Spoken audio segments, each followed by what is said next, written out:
Rosanna Pansini recently tweeted saying that she investigated and found something absolutely disgusting on Mrbeast and reported him to the FBI, which he ended up getting obtained for. Before I go even deeper, I just want to say, I know I'm a little bit late on it, okay? I've been like wrapped up in other internet drama, so please excuse me for being like a little bit late, okay? But recently, like a week ago, Rosanna Pansino dropped a video on Mrbeast where she claimed that Jimmy was aware of how Ava Chris Tyson was before the public was aware of his degenerate behavior. And remember, guys, earlier this year, he even denied knowing about what Ava Tyson was doing, or Chris, I should say Chris. And let me just tell you, that's a lie. He definitely knew what was going on. Anyways, in this video is shown linked group messages between Mrbeast and his employees that discuss and talk about stuff that should never be talked about, especially in a workplace group chat. So to pretty much sum it up, him and his buddy's group chat got linked. And this also involves Carl and Chandler too. So Chandler is not as innocent as people think. In the video, Dogpack and Rosanna Pansino sat down and went through the thousands of chat logs that were linked, and she was apparently so concerned that she tweeted this. I have reported what I found and my concerns to the authorities. FBI, hopefully they will look into these Mrbeast Telegram company chat logs and other concerns. And in the description of the video, it said this: these Mrbeast company work chats have been confirmed as legitimate by multiple former Mrbeast employees that were in these chats. I am sorting through them as quickly as I can. To me, this is proof that Jimmy Donaldson, Mrbeast, knew about Chris's behavior for several of years. In the group chat, Mrbeast goes by the name John Smith, so every time you see John Smith, that's Mrbeast. And to prove it that John Smith is actually Mrbeast, in the group chat, John Smith shares, there's Jimmy Donaldson's aka Mrbeast wiki feet page, and says my feet are 4.8 out of 5. So yeah, I don't think I have to elaborate what he means by that. And in these messages, it's pretty clear that everyone in the Mrbeast crew knew how much of a creep Chris is. And again, slightly that includes Chandler and Carl as well. I don't think we know who Chris and Carl are in the group chat, but we do know that they're in there. But I do want to show you some of the messages that Chris, Mrbeast, and his employees were having in the group chats. In one instance, Ava sent a picture. I keep saying Ava. Chris sent a not safe for work picture of Veronica Trump. And she was 13 at this time, by the way. Now, it's not confirmed that it's actually her, but people say that it looks like her. I haven't seen the picture myself. I don't want to. And it most likely is, to be honest. But I still think it's creepy to send a picture like that of a young looking girl who definitely looks under the age limit. In this message, Jimmy sent an anime recommendation to Chris, saying, I bet Chris will love this. And Chris said, adding it to my list. You know your boy love a slice of life. What does that even mean? And this anime is called Edge of Hero. And it's literally about the relationship of a 26-year-old man and a 17-year-old girl who dropped out of school. You couldn't have aged her up just one more year to make it seem not weird, but they had to make it 17. And of course Chris would like something like this. Go figure. Chris says in this message, the first episode of season 5 is a beach episode. So much boobs. And if you don't follow the plot, Food Wars, it's just food and porn, underage. Oh my god. They obviously had to add underage porn. They're like, hey, we are all the second years as high school, and now we are having, oh my god, because this steak is so bomb. Anyways, you guys get the point. I do plan on making a video just about the group chat, messages alone, just so I can go more in depth about it. And I find it pretty strange that Jimmy, knowing that Chris is a creep, invited Chris to Discord groups where he was interacting with children and kept him around in videos knowing that he has a mostly child fan base. And even invited him to stuff like the Kids' Choice Awards. So it's kind of crazy. So it's kind of scary that they joked about how creepy Chris is. And then they give him all this access to children. It's like giving a crackhead crack. Of course they're going to take the crack. And Mrbeast did hire a lawyer to investigate his company. And if you remember in a tweet he made 3 months ago, he said that he hired an independent party to investigate him. And they finally done investigating him after 3 long months. And the lawyer was hired to carry out 2 jobs, which was to conduct a third-party investigation to the work environment at Mrbeast headquarters, and 2, sent out cease and desist letters to the people who are trying to expose Mrbeast. For example, someone like Dogpack and Rosanna Pansino. They're definitely on Mrbeast's hit list right now.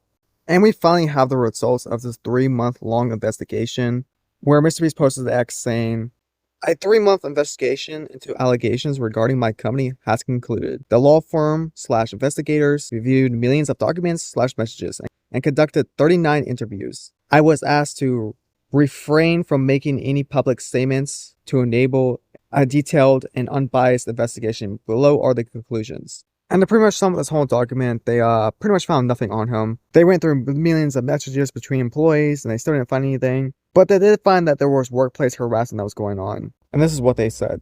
The investigation produced the following significant findings. Allegations of sexual misconduct, etc., pedophilia, grooming, oh god, CP, etc. between company employees and minors. The allegations were soundly rejected, including by alleged victims, which is just wrong. We have proof, but whatever. Allegations of the company knowingly employing individuals with proclivities or histories towards illegal or questionable legal conduct are similarly without basis. Here too, the allegations were firmly rejected.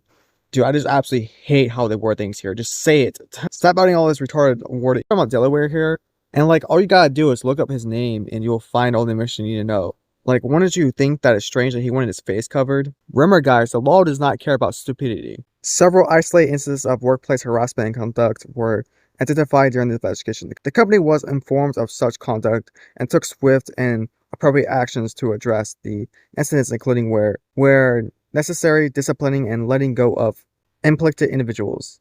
And the Mrbeast company responded saying, as you all are aware, the company has grown steadily quickly from a YouTube startup comprised of a group of talented young individuals to a much larger entity. It is not uncommon that policies and practices essential in a mature company will lag behind commercial success. This appears to have been the case here and has, in certain instances, allowed for inappropriate conduct. It is clear that the company is committed to re-identifying historical issues and creating a mature culture where problematic behaviors are not tolerated.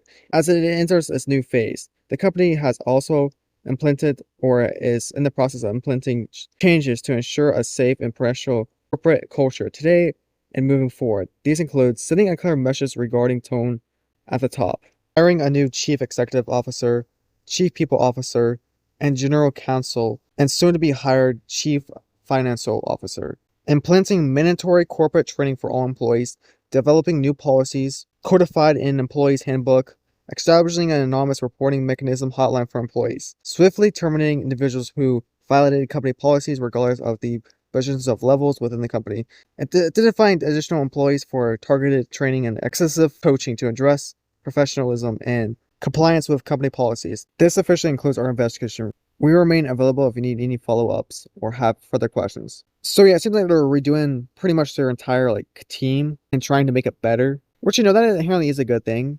But I don't think people are going to care what you do, regardless. Knowing what they know now. Because Jimmy, you knew about Chris Tyson liking children. But then also give them access to children as well. Again, I don't think it really matters what you do to try to make yourself look better. It doesn't matter. People are not going to be able to look past that, and they shouldn't. And for some reason, Drama Alert actually defended Mrbeast, saying that it was a meme chat and not a work chat, which it doesn't matter regardless of what this is. This stuff still shouldn't happen. I get guys say some wild things in the group chats, I'm not innocent here, but I've never joked around about this stuff. And Rosanna tweeted back saying, incorrect, multiple people from these group chats have confirmed that they are work group chats, and they discuss work often. I've attached just a few examples here, with some insurance fraud as well. I honestly didn't think the Gunnar King, Keemstar, and his attack puppies would band together to defend pedo jokes in the Mrbeast main Telegram chats, but here we are. Side note, I heard from multiple sources that Keemstar is in business with Mrbeast, and in disclosed partnership. Care to clear it up, Keem? So yeah, in the first chat, we got Chris saying, this is now our company chat for Telegram for important people that need to share important messages. You mean the important messages about liking children? This guy says, have you seen the new Lamborghini yacht? There has to be some video idea in there somewhere. Creators? So yeah, they're literally discussing a video idea in this message. And the same person said, I'm warning y'all now. And he attached a picture of, I guess, a sign. You come into the studio of mass, we will have to take your temperature. P.S. We only have rectal tometers. That's actually kind of funny, I'm not gonna lie. And this person said, as if that's a threat. BRB, throwing on my mask. Cough, cough, cough. Oh, I'm coming down with something. Chris said, get the check, bro. Go to the hospital. And the insurance company will give you more money. They gave me $7K when a guy ran into the back of me. All he did was a dent in my bumper. I pocketed it. I mean, yeah, my suspicions were correct. Drummer Alert had some connection with Mr. Beast in some way. So he might be just a little bit biased. Rosanna again tweeted with even more screenshots saying, I could go on, but this really feels like a work chat to me, fam. Trying to defend pedo jokes by saying, actually it's a meme channel is disgusting. Supporting this behavior is sus. But I guess I shouldn't be surprised when the Gooner gang is involved. I'm not gonna go through them all, but it's just all pretty much the same stuff. Well, besides this one, Chris says, we're all starting at 9, just curious. Jimmy says, 10:30. Chris says, 12:30 for us. We're breaking hecka laws, LMAO, so it'll probably be 12. John Smith said, see you then, BBL. She also pointed out, like, what does Chris mean by her breaking hecka laws? Like, what do you mean by that? Are they gonna do something illegal? And Rosanna in the video said that this is only a small portion of the chat logs and that she has, and there's even more. Hell, could Jimmy say he doesn't know about his best friend when he's posting this in the chat with him, that he's actively a part of? So with all this evidence, I think it's definitely fair to say that Jimmy knew about Ava Tyson's behavior. He's clearly engaging with it, sending her memes about, animes involving relationships between adults and underage people. He's active in the chat almost on a daily basis. So it's like, how could you not know? What's crazy to me is this is just a small snapshot of a company chat, but it's, I think, one of many. I've heard that there's other company chats that they communicate on. Yes. And this is only in a small amount of time. Like, this is just a little bit in a little small amount of time. I couldn't imagine what's even on those other chats. We only know a small percentage of what's out there, and what we already know is incredibly concerning. So I wonder what other criminating stuff would be in these messages. But yeah, that's pretty much all I have for you. That's pretty much sums up the whole story so far. Well, actually, there's more, but we'll open that can of beans later. My throat is killing me, so I'll see you guys next time. See ya.